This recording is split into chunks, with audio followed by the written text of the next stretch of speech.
Hello everyone. आज हम discuss करेंगे क्लास 10th की one of the most important theorem BPT theorem को, बेसिक प्रोपोर्शनलिटी थ्योरम। एग्जाम के पर्सपेक्टिव से भी बीपीटी थ्योरम बहुत ज़्यादा इम्पोर्टेंट है।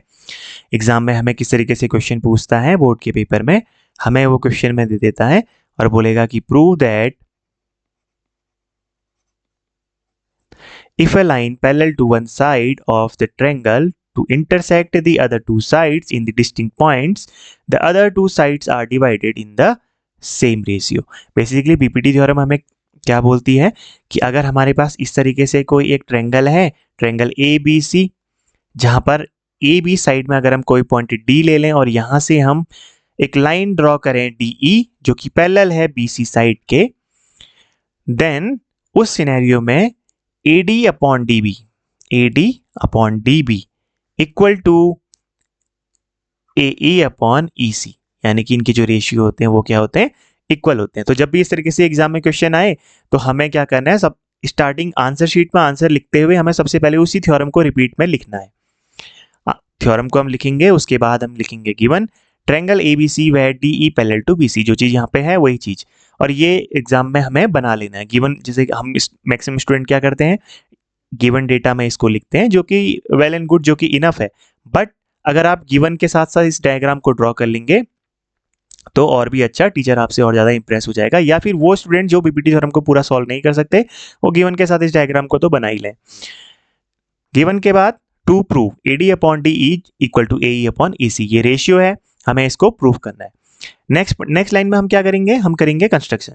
जो हमारा ट्रायंगल ए बी सी है उसके ऊपर हम करेंगे कंस्ट्रक्शन, उसी पॉइंट को हमें यहाँ पे लिख लेना है। कंस्ट्रक्शन के रूप में हम क्या करेंगे, join B E and C D. हम जॉइन बी को ई पॉइंट से ज्वाइन करेंगे, इस पॉइंट को हम इस पॉइंट से ज्वाइन करेंगे बी और ई को, और सी पॉइंट को हम डी पॉइंट से ज्वाइन करेंगे। जो यहाँ पे डॉटेड लाइन है इनसे ज्वाइन कर लिया हमने। सेकेंड कंस्ट्रक्शन हम क्या करेंगे, draw D M perpendicular to A C. हमने ये डी, इस पॉइंट डी से जहां से हमने पहला लाइन ड्रॉ करी थी, इस पॉइंट डी से हम ए सी लाइन के ऊपर डी एम परपेंडिकुलर ड्रॉ करेंगे। ऐसा क्यों किया वो अभी हम समझेंगे, इससे हमें हाइट मिल जाती है, हाइट या एल्टीट्यूड। सेम इस ई पॉइंट से ए बी लाइन के ऊपर हमने ई एन परपेंडिकुलर ड्रॉ कर दिया, जो कि यहाँ पे मैंने ग्रीन लाइन से ड्रॉ किया हुआ है। ओके, अब हम क्या करेंगे, एरिया ऑफ ट्रायंगल का फॉर्मूला अप्लाई करेंगे। लेकिन हम कौन से ट्रायंगल्स लेंगे यहाँ पे, क्योंकि यहाँ पे अब हमारे पास बहुत सारे ट्रायंगल्स बन गए हैं, तो हम वो ट्रायंगल्स लेंगे इसके अकॉर्डिंग। देखो हमें प्रूव क्या करना है, हमें प्रूव करना है A D upon D B equal to A E upon A C. तो हम उन ट्रायंगल्स को लेंगे जिससे हमें ये लेफ्ट हैंड साइड मिले, और उन ट्रायंगल्स को लेंगे जिससे हमें ये राइट हैंड साइड मिले। तो हमने, हमारी कंस्ट्रक्शन होने के बाद हमें चाहिए A D upon D B. A D upon D B हमें कैसे मिलेगा, अगर हम area of triangle A D E upon area of triangle B D E करें। देखो एरिया ऑफ ट्रायंगल इस डायग्राम में देखो, area of triangle A D E, ये वाला ट्रायंगल, और दूसरा ट्रायंगल कौन सा, दूसरा triangle area of triangle B D E, जिसको मैं यहां पे येलो लाइन से ड्रॉ कर रहा हूं।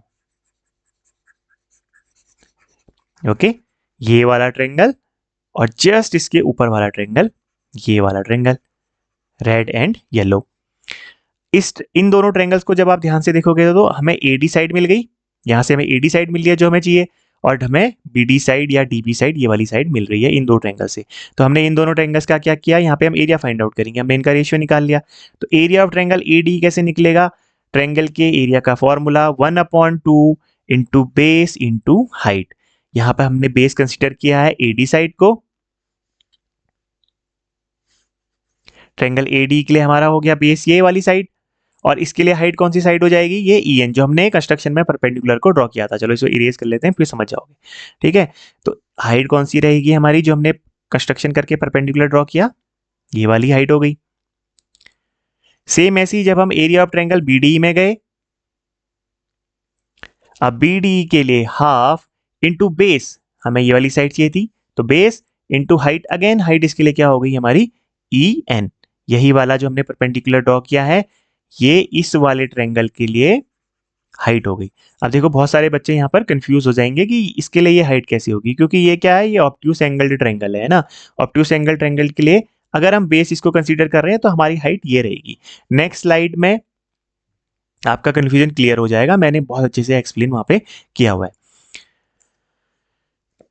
तो जब हमने इनका रेशियो निकाला तो यहाँ से en से en कैंसिल हो गया, हमारे पास बच गया AD upon DB। Prove that में जो हमें लेफ्ट हैंड साइड में चाहिए वो हमें मिल गया इक्वेशन 1 के रूप में।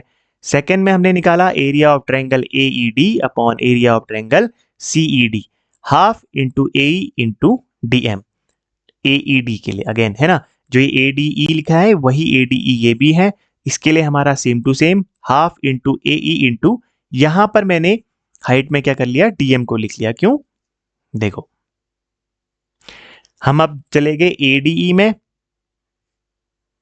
अब मेरे पास बेस है AE, तो जब हमने इसके ऊपर कंस्ट्रक्शन में यहाँ पे परपेंडिकुलर ड्रॉ किया तो ये इसके लिए हाइट हो जाएगी। तो यहाँ पे हाइट में आ गया हमारे पास DM। सेम ऐसी एरिया ऑफ ट्रायंगल CED निकालेंगे। एरिया ऑफ ट्रायंगल CED कौन सा ट्रायंगल, ये वाला।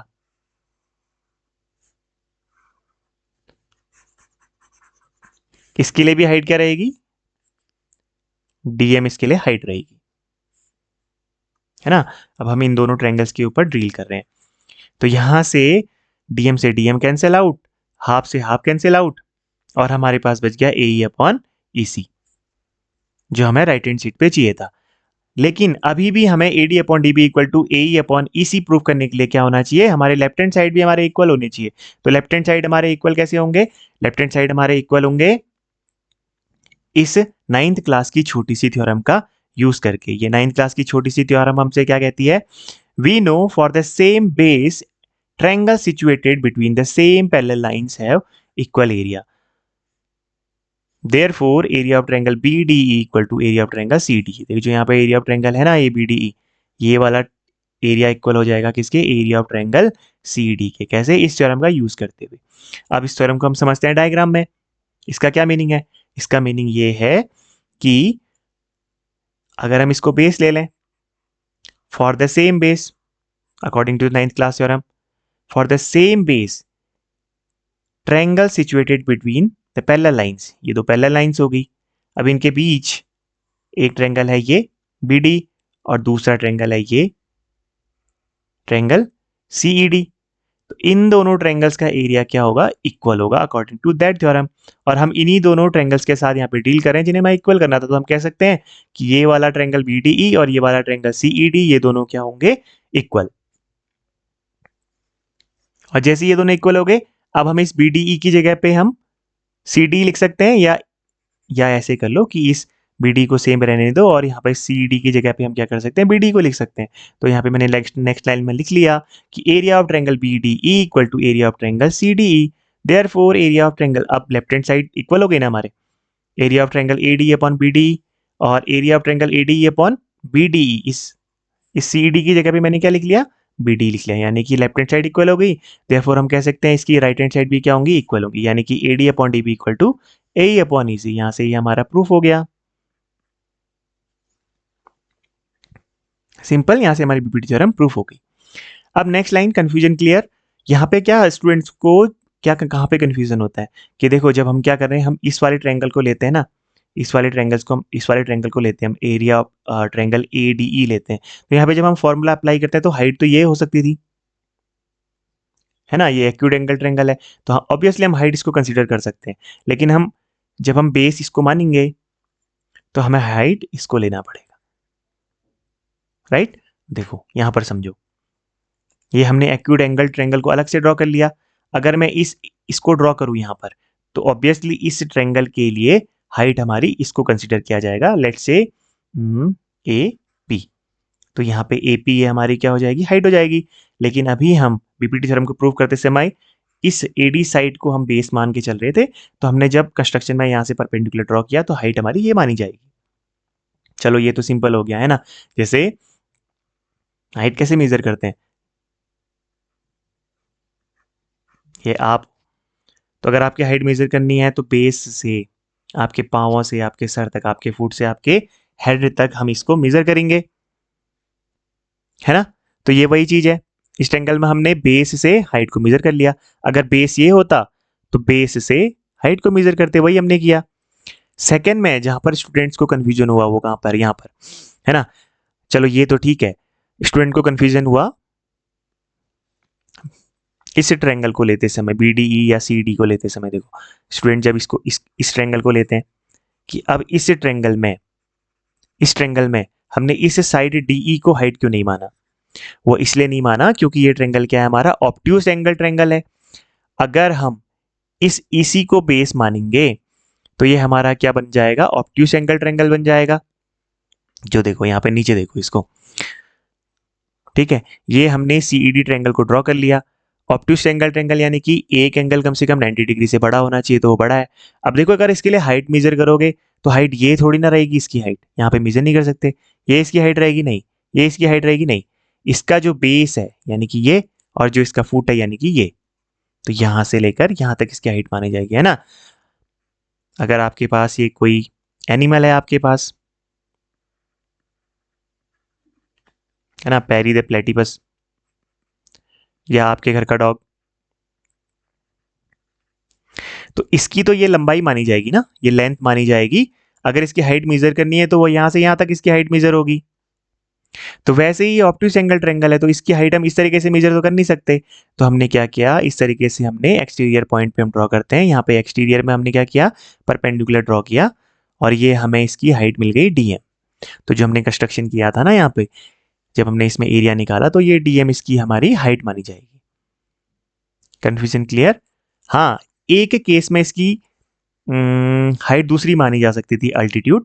वो कब, अगर मैं यहाँ से इस पॉइंट D से मैं इस पे ड्रॉ करूं, बट तब हमें क्या लेना पड़ेगा, जो हमारी DC साइड है ना, इसको हमें बेस मानना पड़ेगा। उस केस में हमारे ये E से लेके यहाँ पे लेट से EP, तो ये साइड तब हमारी अल्टीट्यूड मानी जाती। तो BPT थ्योरम सॉल्व करते समय हमने जो कंस्ट्रक्शन की है और जो ट्रायंगल लिया है और जो हमें चाहिए उसके अकॉर्डिंग हमारा हमने कंस्ट्रक्शन में DM परपेंडिकुलर ड्रॉ किया, और हमें ये एरिया निकालते समय हमें हाइट मिल गई। ओके, मिलते हैं नेक्स्ट वीडियो में, जो रहेगा हमारा कन्वर्ज ऑफ BPT थ्योरम।